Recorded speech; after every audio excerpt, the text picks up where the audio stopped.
سلام عرض میکنم خدمت همه دوستان و مشتریان عزیز بازرگانی ویسا. یه پیغام دارم برای اون عزیزانی که توتال استیشن های روید دارن، حالا چه سالیان گذشته از ما خریده بودن چه اخیراً از ما خرید کردن.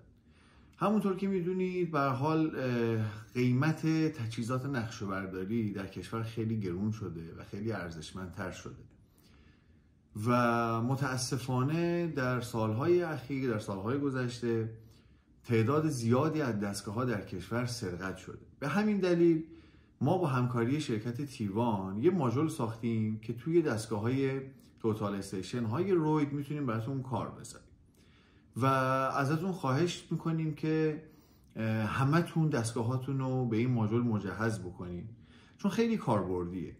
اول اینکه خدایی نکرده اگر دستگاهتون سرقت بشه، شما با خطای بین نهایتا 1 تا 5 متر میتونید کل مسیری که دستگاهتون طی کرده، به کدوم مقصد رفته، از مقصد به مبدا یا بالعکس هر جایی که این دستگاه حرکت کرده باشه، شما میتونید اینو روی اپلیکیشنی که در اختیار شما قرار میدیم مشاهده بکنید.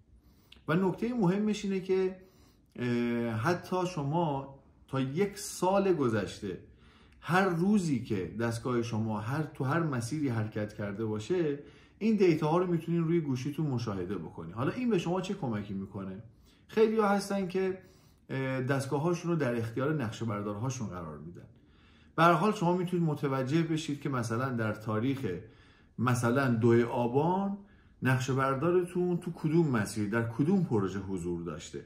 حتی میتونید به صورت لحظه‌ای و روزانه، حتی در روزهای گذشته، دستگاهتون رو رصد بکنید.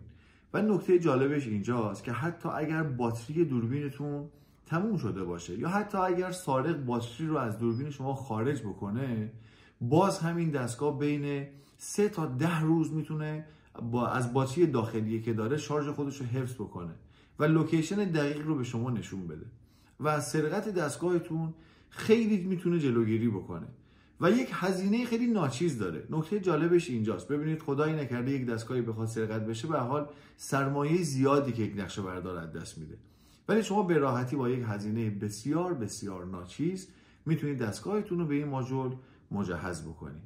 لطفاً هر چه سریعتر با شماره‌ای که تو کپشن میذارم با ما تماس بگیرید جهت ثبت سفارش به اختصاص سریال دستگاه شما.